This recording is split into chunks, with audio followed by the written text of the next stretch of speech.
Well, hello guys, it is that time once again for another edition of Odds and Ends, where I read some really weird news stories from all over the world, and hey, they don't call it Odds and Ends for a reason, you know? Now I am just a little bit late, but that was because I was doing catch-up, but I am on schedule, or will be on schedule very shortly, so yeah, I'm back, and so without further ado, let's get this show on the road. Our first story comes out of China, where 15 people were injured by exploding glass and flying fish when a shark-filled aquarium shattered inside a crowded shopping mall. The huge aquarium was the centerpiece of the Dongfeng shopping center in Shanghai. Since it was installed 2 years ago, scuba divers have taken weekly dips into the tank to feed the sharks by hand.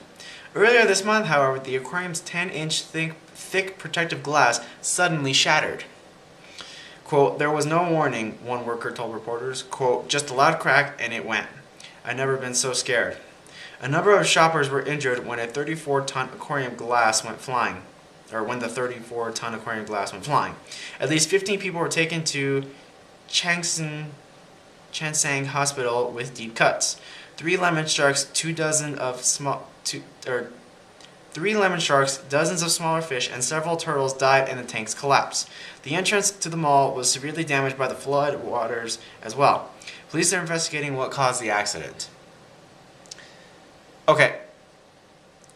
Let's try to break this down as much as I can, because my brain doesn't know how to acknowledge this though, but it cracks. Maybe should have been a little bit more protective glassing, then that way this wouldn't have happened though, but that, and probably a lot of people were going tap, tap, tap, tap, tap, tap on the glass, like Darla from Finding Nemo. I'm probably sure you guys know who she is. That's probably one of the many reasons why. But yeah, note to self, never put aquarium inside mall, even though it is kind of a centerpiece and makes the mall look nice. You never know if this might ever happen, and then there's property damage, and then people go to the hospital because of cuts like this.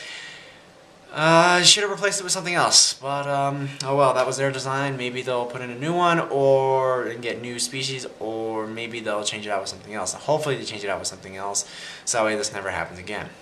So moving on to our next story, which comes out of Poland, where according to the Orange UK website, a Polish husband decided to show his wife he was just as handy around the house as she was. Unfortunately, he ended up mistaking a steam iron for a telephone and burning his face. Tomasz Paskowski, 32, of Ilbag, was determined to impress his wife, Lila, with his domestic skills. Quote, "I decided to do the ironing while she was at work, just to prove a point," he told reporters. Quote, "Women are always going on about multitasking, so I set up the iron, opened a beer, and put the boxing on the telly. Trouble was, I got so involved in the boxing that I really wasn't thinking about what I was doing. So when the phone rang, I picked the iron by mistake and pressed it to my ear. The pain was so incredible." Adding to the slapstick naughty of his injury, Paskowski tried running to the bathroom to douse his face in cold water, and ended up smacking into the bathroom door. "That gave me a black eye," quote, said Paskowski. Quote, "So now I look more like I've been in a boxing match instead of just watching one." Doctors report the helpful husband will make a full recovery from these injuries, but Paskowski says he's done with housework. Okay, you have got to know where you put down the iron, so that way when you grab the telephone, you know exactly where it is, and that way you don't end up burning your face. Seriously, if the phone rang, I would have looked over like that, and then it's like if the iron was there, I would have moved it out of the way and then grabbed the phone instead of just like, oh, I'm watching a boxing match. Tss, ow, I burned my ear. Seriously, you should watch what you're grabbing, because sometimes people don't, and then that's what happens. You end up burning half of your face in the process. So I would like look over, make sure that I'm grabbing the phone and not a hot object, and then make sure it's doing that. And then he ran to the bathroom and smacked his face. I guess he was in that severe pain he didn't see, and just... But... yeah, dude. Luckily, he's making a full recovery, so that way he'll learn from his mistakes next time instead of being a wise ass. But, anyways, our next story comes out of Australia, where a federal worker has been awarded workers' compensation after she was injured having sex in a motel room while on a business-related trip. The woman allegedly suffered injuries to her nose and mouth when a glass light fixture above the bed fell during vigorous sexual intercourse at a motel in New South Wales town of Norway. She later claimed to be suffering from depression and was unable to continue working for the government. According to the Sydney Morning Herald, workplace health insurer Comcare initially refused to pay for the injuries sustained in November 2007, saying it had nothing to do with the woman's job at a federal agency.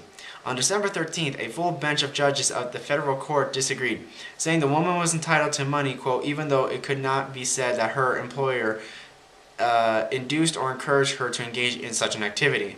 Comcare is deciding whether to appeal to the country's high court. Okay, it does seem a little weird to actually be getting workers' compensation for having sexual intercourse, and then a light glass fixture falls on your face and you get an injury on your nose and your mouth. Okay, yes, that does seem a little weird though, but why would you get workers' compensation even though the federal court disagreed, saying that she was entitled to the money? It doesn't make sense, because why would you have sex on a business-related trip if you work for the government? That just makes it look bad, number one. Number two, there's no such thing as having sexual intercourse on a business-related trip. It doesn't make sense, because it doesn't seem very likely that they will be paying you if you're having sex, and next thing you know, a light falls on your face and you smash your nose in your mouth. Okay, yeah, I can kind of see the physical damage. I mean, you might get something out of it, though, but not a whole lot, though. But it just doesn't seem like something with this would ever happen, and it seems very unlikely that this will even pass if they take it to the high court. And moving on to our final story, which comes out of South Carolina, where authorities in Spartanburg responded to a gas leak that turned into a domestic brawl. The Spartanburg County Sheriff's Office reports Shannon Menantis, 41, told deputies the incident began on Monday, December 17th, when her husband, 46-year-old Michael Menantis, passed gas that smelled, quote, bad enough to cause her to almost puke. Mrs.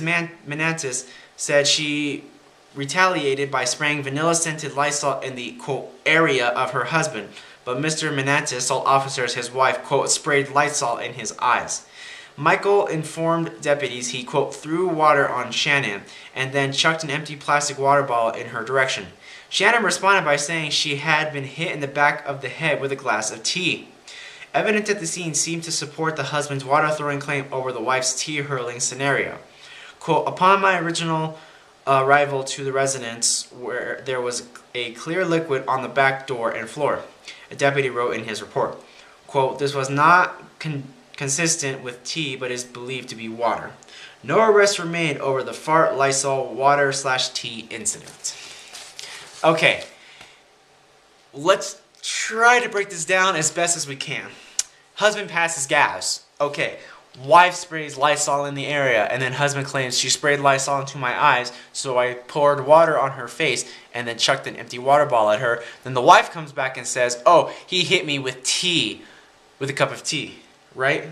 Hang on. What's it? With a glass of tea. With a glass of tea. Yeah. Which story is more likely to be believable? Throwing an empty water bottle or hurling a thing of tea in the back of your head? Obviously, water is going to be more relevant if evidence shows that a deputy was there and he wrote in his report, quote, it looked like water instead of tea.